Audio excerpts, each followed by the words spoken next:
What up? It's your boy T-Ben Henry Reaction. Today's Music Monday. About to continue. We're going back to some direct production with what had happened was you can take a look at into insights on some of your favorite music production tools, musician tools as well too, that help create a lot of great music and sounds through the years as well too. As you know, I'm still going down in order of the keyboard based musician tools, production tools as well too, and we're looking at the KURZWEIL, whenever I pronounce K2000 though. So definitely interesting, like some of those was made back in the late 80s, early 90s, because I'm looking at the map book right now in the back. So anyway, and then the cover had Stevie Wonder and Paul McCartney. So what I thought I'd do, let's check it out, see what this KURZWEIL 2000, he won't pronounce it better for me. What had happened was, let's get it.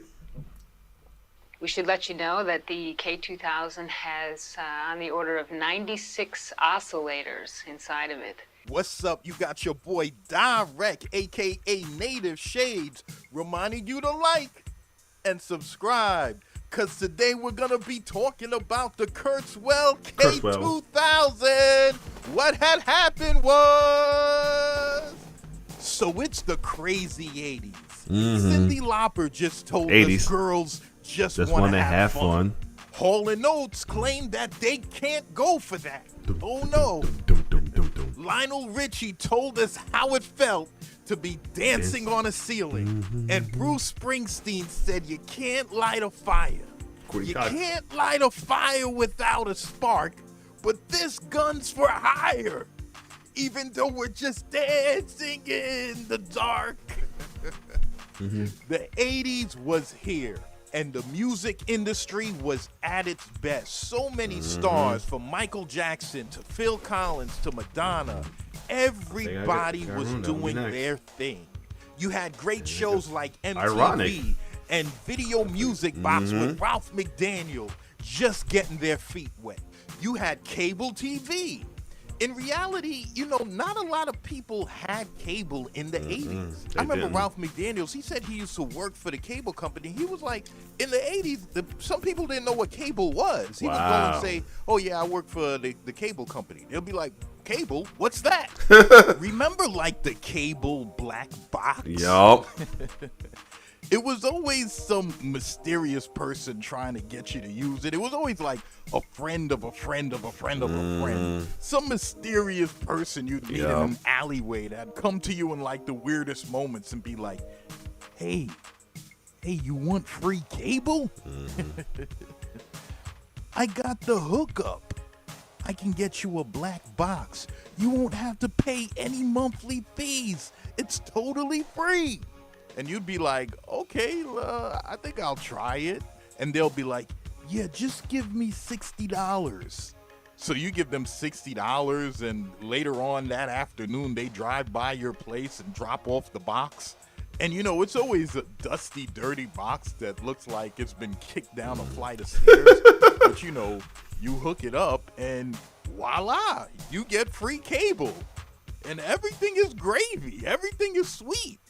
For about a week and a half, and then all of a sudden, when you're watching your favorite sports show, zap, or everything goes black and you're back on channel 2. I'm wondering, what happened? Did something get disconnected or anything like that? And you call a friend of a friend of a friend of a friend, and they're like, oh no, the cable company, yeah, they zap people that has the illegal boxes. Yeah, it happens. And you're thinking, damn, I just lost $60. The 80s was where it was at. And a computer programmer, Ray Kurzweil, decided to step his game up. Now, he was known for creating the trend-setting product, which allowed computers to read anything that was scanned and to recite it out loud. So this was great for people that struggled with blindness, because now they were able to read all kinds of books and actually have the words recited to them. So they were joining book clubs, magazine clubs, and all kinds of things. This was a tremendous advancement as far as computer technology. And in the early 80s, he ran into Stevie Wonder, who used a lot of his products and was like, hey man, I really appreciate these products. this is and I think definitely they're endorsed by Stevie. fantastic. But one day he had a conversation with Kurzweil and said, hey, how about bringing this technology into the music space? Kurzweil was like, what do you mean? He was like, well, how about creating an instrument where a musician could really take advantage of this kind of technology? Something where a person that was blind would be able to enjoy the instrument, and also a person that could see. So Kurzweil was like, okay, let's go for it. And they decided to start a company. And in 1984, the result was the Kurzweil A great year. You know. K250 keyboard. This machine was amazing. The sounds were sampled, compressed, and converted into digital data. This technique answered all problems. Finally, sample sounds sounded realistic. And the keyboard did well. But in 1990, Kurzweil decided to sell his company to a Korean company, Young Chang. No, folks, they're not down with Young Jeezy, Young Thug, and Young M.A. Okay? That's not who Young Chang is. He's not the newest member of Young Money. That dude looks like a dope rap name. Okay? This is a Korean manufacturing company. And in 1991, that company dropped the Kurzweil K2000. So it was 91.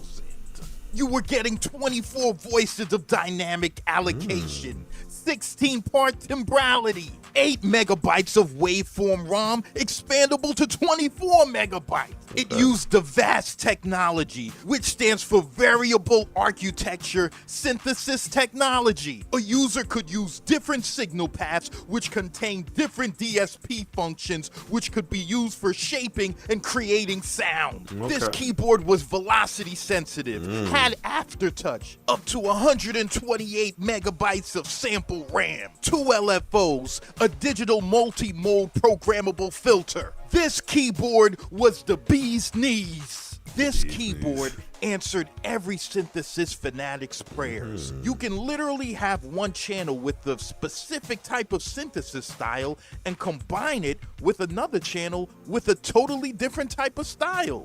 This was amazing. And in 1993, the K2000 stepped up its game even more.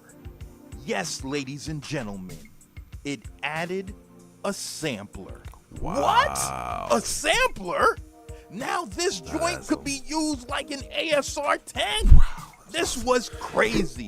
Musicians all over the world loved the K2000. Musicians were searching for something like this for years. They were searching for something like this forever. It's kind of like, you know, like when you call in sick for work and you like search for a doctor's note. You know, you really just didn't want to go to work that day. But you know to return, you have to bring in a doctor's note. So you start taking a tour around your whole city looking for an open clinic so you can get a doctor's note. And then you finally find one. And, you know, you're going to the doctor and you're like, yeah, you know, I don't feel well, so I took the day off of work today. And they're like, oh, you took the day off of work today, huh? Let me check your temperature. Well, yeah, you're absolutely fine. Are you sure you were sick? And, you know, you got to play it off and you're like, yeah, I was sick. I had a cough. And, you know, the doctor really knows you're lying. But, you know, they're going to give you the note, but they're going to make you suffer.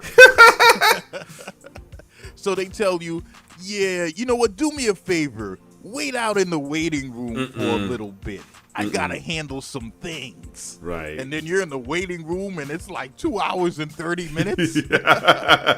Then you go back in the doctor's office and he's like, yeah, you know, we have a fund that a lot of people donate to. Yeah, it's called Chairs for Doctors.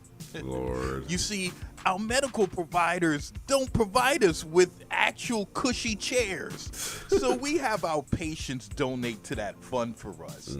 Yeah, we appreciate if it's $40 or more. Are you interested? And you know, you're kind of like, oh boy, yeah, I'm interested. Here's $45. Oh, I hope God. you get your chairs.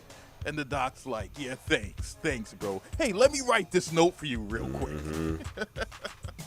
So the workflow of the K2000 is like this.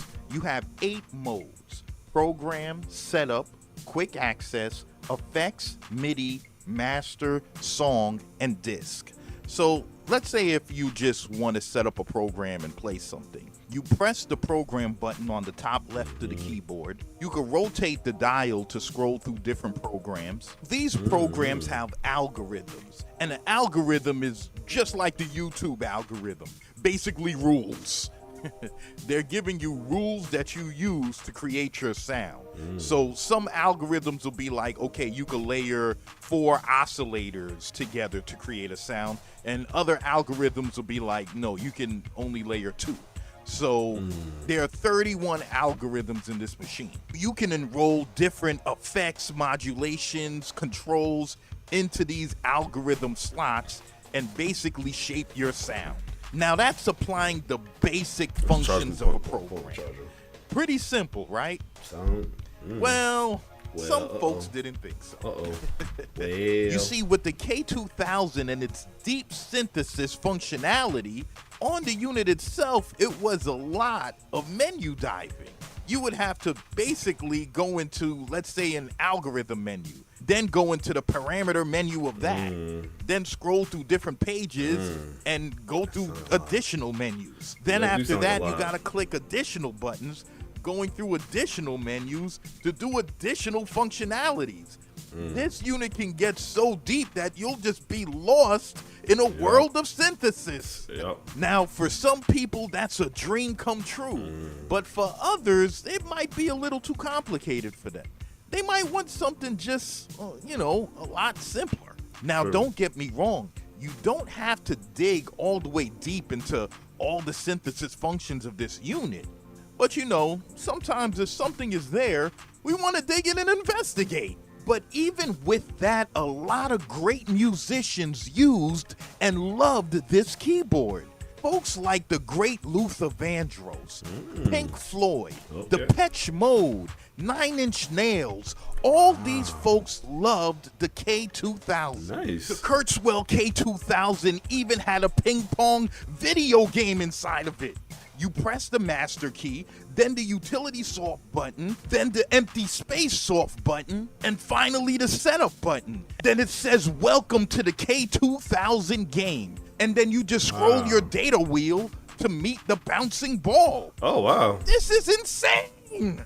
Now, when the K2000 came out, bored, it was $3,000. Yes, folks, 3 racks. 3 racks in 1991 was like $1 billion. That's true, but not bad, though.